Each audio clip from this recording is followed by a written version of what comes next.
Welcome back to Savvy Psychologist. I'm your interim host, Dr. Ellen Hendrickson.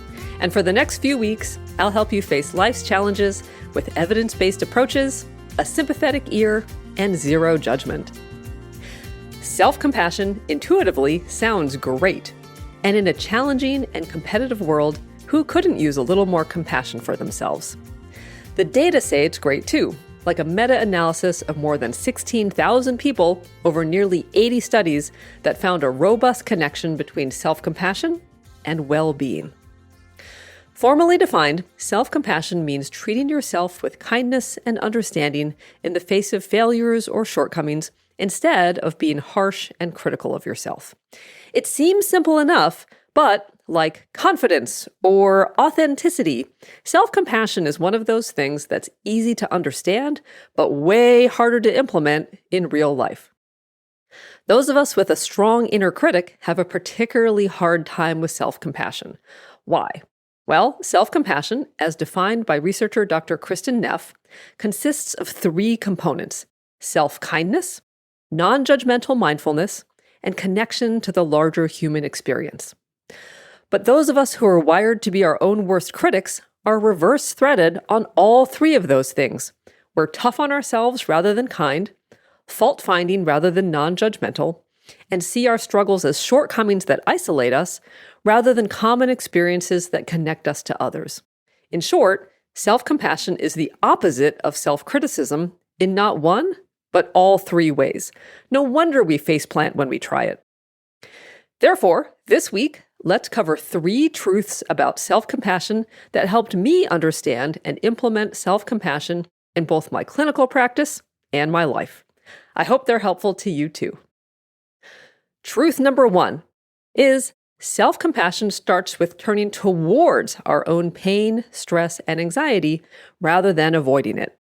It sounds so basic, but when I heard it presented this way, it was like seeing it written in the stars. Self-compassion has 2 steps. First, approaching our own distress. And second, asking, what do I need here? What would be helpful?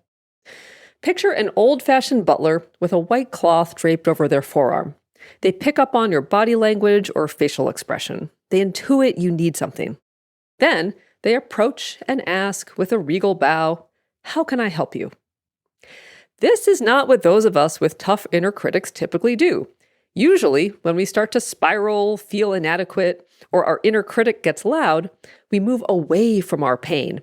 We procrastinate, get caught up in worry or rumination, distract ourselves with scrolling or stress eating, or otherwise disengage. Self-compassion is different.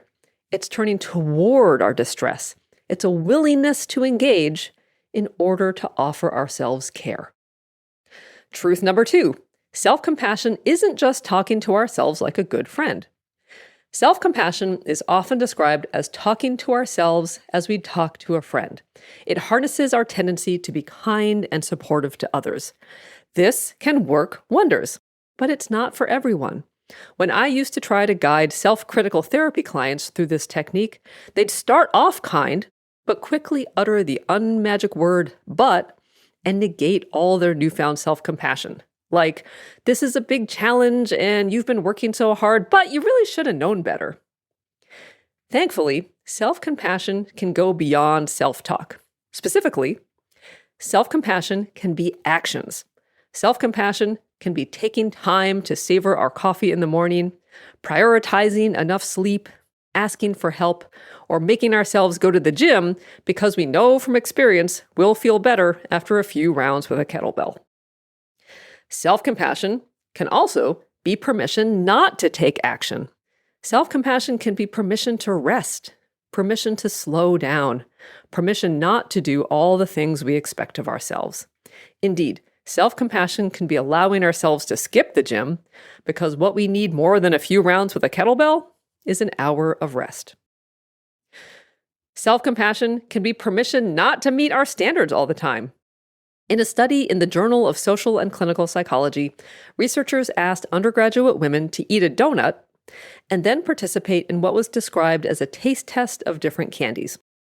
Some of the women, after eating the donut, were surreptitiously offered a stealth compassion intervention by the researcher, who said, Several people have told me that they feel bad about eating donuts in this study, so I hope you won't be hard on yourself.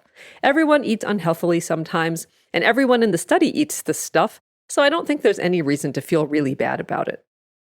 Now, you'd think the women who received some kind understanding would feel let off the hook and indulge, a what the hell effect.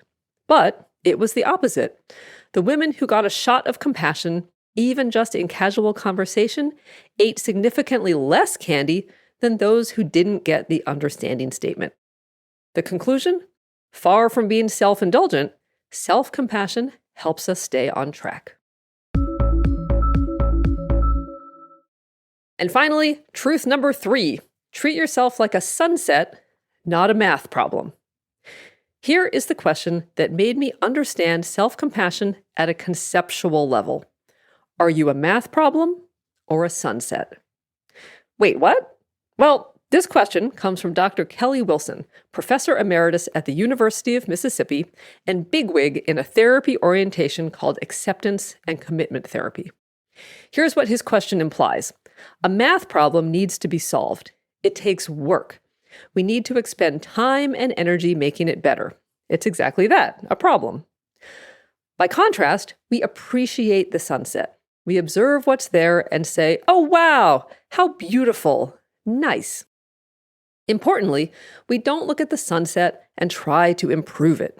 No one thinks, this would be great if there was a little more orange. Or, what's up with these clouds? They could be puffier if they just tried harder. Think about a time someone treated you like a math problem. Maybe they gave you a lot of unsolicited advice, took over a task you were in the middle of, or nitpicked you under the guise of I'm just trying to help. How did it feel to be treated as a math problem? What happens when we treat ourselves that way? Of course, keep setting goals, keep learning and moving forward, but to that spirit of self-improvement, add some appreciation. Remember to give yourself a little of the sunset treatment of, oh, wow. To sum it up, self-compassion isn't about letting yourself off the hook or settling for less. It's about changing the tone of your relationship with yourself. Just like these 3 truths help me understand self-compassion better, I hope they also help you turn towards your pain instead of away from it, respond with whatever form of care you need, and appreciate yourself without always trying to fix something. In fact, this week, see what happens when you offer yourself just a little more of the sunset treatment. If you resonated with this episode, there is way more on my Substack, where you can find my newsletter, How to Be Good to Yourself When You're Hard on Yourself. You'll find lots of resources, plus a kind, supportive community, just for those of us who are wired to be our own worst critic. So come join us on Substack. I would love to see you there. Savvy Psychologist is a quick and dirty tips podcast. Thanks to the team at QDT, Steve Rickeberg, who engineers the show, Director of Podcasts, Holly Hutchings, Morgan Christensen in advertising, and Rebecca Sebastian and Nathaniel Hoops in marketing. Follow Savvy Psychologist on Apple Podcasts, Spotify, or wherever you listen to podcasts.